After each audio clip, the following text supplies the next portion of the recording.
Coach Simpson, I want to talk about your off-season program. Where are you using Feed the Cats at right now, and does it vary from what Coach Holler just gave us?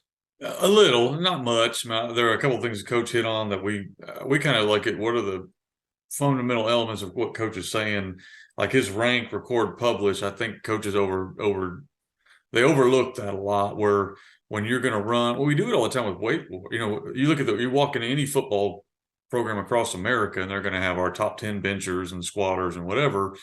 And where Tony's stuff comes in, I think, is where you start doing it with speed because we've convinced our kids this. I will not ask you to ever condition, and that's something that we got from him. But when we go, we are going to freaking go.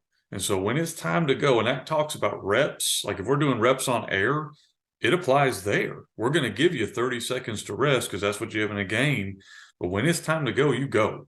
And I think our kids have started to buy into that. But part of that is the ranking and recording. And so every time we go, we go. There's no half whatever. Where we're a little different is just because of the days. We have our kids 5 days a week because we're at school. So basically what we do is we would lift 3 days a week and we do speed work 2 days a week. And so, and again, that'll vary depending on what season we're in. We're in Arkansas. We don't have an indoor. So sometimes we would like those to be scattered. But sometimes due to weather, you kind of have to modify and adjust and do things. But when we do speed, that's all we do. We only have 45 minutes. So we do all speed that day, and then we'll lift another day and kind of work that way. But other than that, similar. And in the summer, we're big where Tony is too, where we go 4 days a week. So I couldn't let too much football coach get away from me, Tony. But we only go 2 hours total, like 2 hours total, and half of that is speed. We usually do about 30 minutes of speed, and then we'll do about a 30-minute lift, and then we do an hour on the field. And then we have one competition day per week.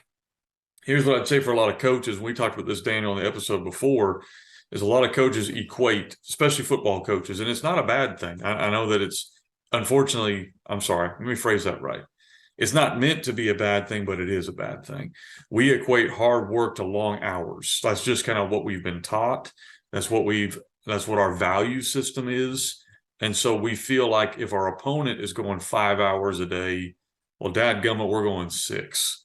And I think that's where it's hard for old coaches like me to get all the way on board with Tony. I've made the conversion. You got me.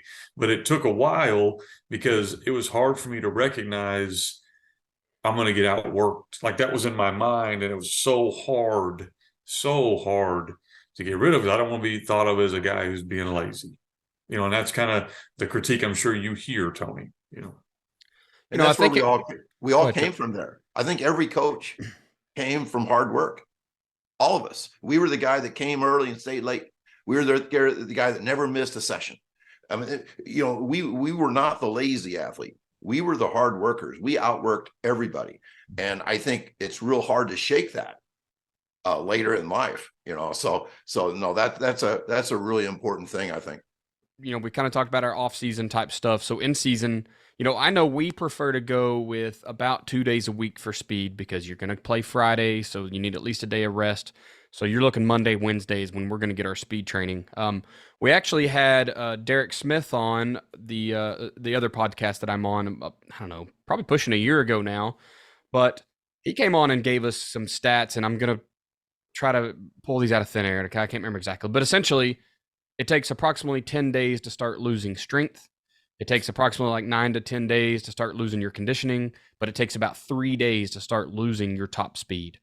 And that, I'd have to get the paper that was published that scientifically proves that, but just taking him at his word, because that's, what he does as a professional, it's pretty eye-opening to think I'm so worried about getting these lifts in, or, how many gassers we got to run after practice today, which we don't. That's out the window now, I believe, with most coaches that I deal with.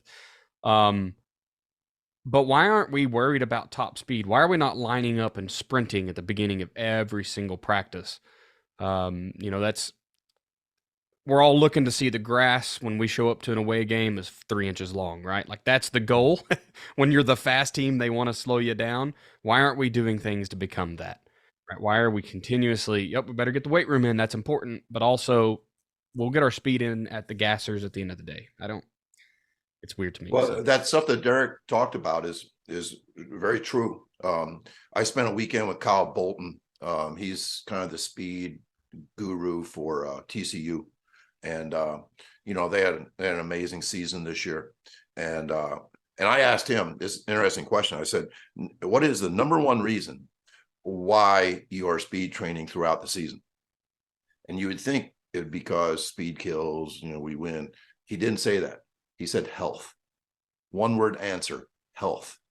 And compare that to, I won't call out the S&C guy, but there's an S&C guy in the Big Ten that says we never sprint for more than 10 yards. We only do 10-yard accelerations because we don't want hamstring injuries. So these are two diametrically, one guy's right, one guy's wrong, but two totally opposite things.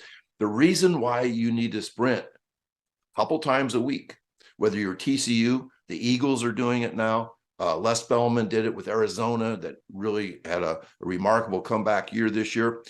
You've got to sprint a couple times a week at top speed, and it's for health as much as anything. But I think it's also pretty important to be the fastest team, or the faster you've ever been at the end of the year instead of before the season starts. So I think that is really, really important. And what they've done now, we probably can't afford GPS stuff in practice, but I'd love it. It looks so fun on Twitter. I love seeing those guys. So what they do is this. Let's say you have 8 wide receivers for the Eagles, and 5 of them got up to 19 or 20 miles an hour in practice. Okay, they've gotten their dose of speed training, but how about those other ones? Those guys that only got up to 13 or 14? They don't need conditioning. They need to get up to top speed a couple times, or else they're going to lose it. Right. And it's not just the receivers. I was on a podcast with a guy that said, "Hey, our long snappers, we don't do any speed work with them." I'm like, that's what I mean about reverse engineering the game. They say since that guy never sprints, we don't need to sprint him. And I'm saying the faster that long snapper becomes, the better athlete he will become. And we want good athletes at every position. Right. Oh, it makes sense, man. You can't. I'm there with you. What if you need him to play? What if, right? And I guess at collegiate level, maybe that what if is a little smaller, but I can tell you who my long snapper is. It's my free safety, who also plays some slot receiver for us, right? And he's my backup quarterback, and he's taking some handoffs. So if you're at the high school level and you don't have 240 kids coming out, or whatever you big schools have, I don't know. But if you're repping 40 kids or 35, run them all, even the kicker. Yes. There's no reason to not run them. Get them some speed training.